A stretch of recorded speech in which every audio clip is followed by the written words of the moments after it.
अरमान अपनी प्यारी सी बीवी के लिए बहुत ज़्यादा परेशान और वो ऑफिस में भी सिर्फ उसे ही याद कर रहा है। वो हर वक्त सिर्फ उसे ही याद कर रहा है। यहाँ पर वो हाल फिलहाल ऑफिस में बैठा है, लेकिन उसके हाथ में है उसका परफ्यूम और वो परफ्यूम वो हाथ में छांट लेता है और फिर अबीरा की प्यारे प्यारे स्मेल को स्मेल करता है, जिससे कि वो मधुशी में खो जाता है और ये बात भूल जाता है कि वो ऑफिस में बैठा है। उसे उस स्मेल को स्मेल करना बहुत अच्छा लगता है और उसे सूंघते वक्त वो सिर्फ अबीरा को याद करता है और उसके बारे में ही सोचता रहता है।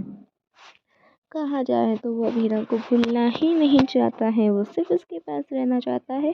तभी उसे याद आता है कि वो ऑफिस में बैठा है और उसके आसपास एम्प्लॉयज़ भी है।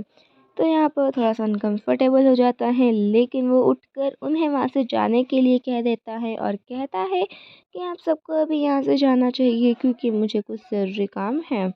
तो यहाँ पर एम्प्लॉयज़ भी समझते हैं और वो सब वहाँ से चले जाते हैं। तभी अरमान के हाथ से परफ्यूम गिर जाता है और पूरा कैबिन परफ्यूम ही परफ्यूम में महकने लगता है। तभी वहाँ पर रूही और रोहित आ जाते हैं और उसे आकर समझाते हैं कि उसका ये रवैया काम नहीं करेगा। वो एम्प्लॉयज़ पे भी चिल्ला रहा है और पूरा कमरा परफ्यूम से महक रहा है। आखिरकार वो कर क्या रहा है? इस तरीके से वो यहाँ पर बात करते हैं। रूही और रोहित दोनों ही अरमान को समझाने की कोशिश करते हैं कि या तो उसे मूव ऑन कर लेना चाहिए या फिर उसे अबीरा को घर लेकर आ जाना चाहिए। यहाँ पर ये दोनों रिवर्स साइकोलॉजी अपनाते हैं। अगर ये काम कर जाती हैं तो बहुत ही अच्छी बात है। तो ये यहाँ पर कहती हैं कि अगर उसे नहीं जम रहा है तो उसे अबीरा को फिर से घर लेकर आ जाना चाहिए या फिर फाइनली मूव ऑन कर लेना चाहिए, लेकिन बीच में नहीं रहना चाहिए। ये सारे डायलॉग देकर रूही भी वहाँ से रोहित को लेकर चली जाती है।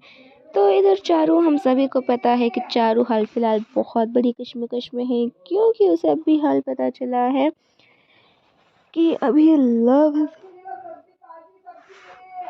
लव्स हिम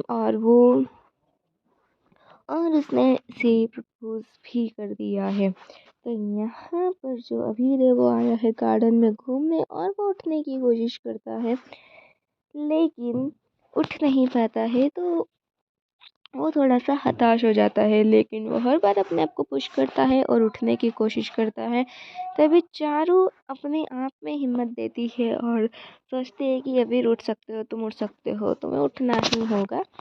इस तरीके से वो अपने आप को हिम्मत देती है और फिर वो अबीर के पास भी जाती है और कहती है कि तुम उठ सकते हो, तुम्हें उठना ही होगा। यहाँ पर चारू की इंकरेजमेंट से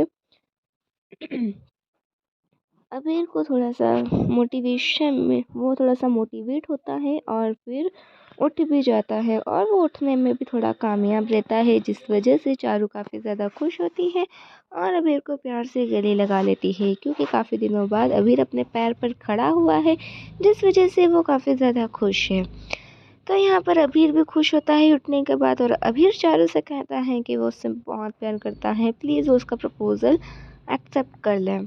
लेकिन इस बात से चारू फिर परेशान हो जाती है, क्योंकि वो उसका प्रपोज़ल एक्सेप्ट नहीं कर सकती है, क्योंकि अबीर बहुत गुस्से वाला है और बचपन से उसने सभी का गुस्सा ही झेला है। अब उसमें और हिम्मत नहीं है कि वो आगे किसी का गुस्सा झेले। तो आगे देखना ये है कि क्या अरमान और अबीरा की कहानी सही होते होते इन दोनों की भी कहानी सही हो जाएगी। क्या ये दोनों ज़िंदगी में आगे बढ़ेंगे? आगे की स्टोरी के लिए चैनल के साथ बने रहें और चैनल को सब्सक्राइब करें, जिसमें हम बहुत मज़ा करने वाले हैं।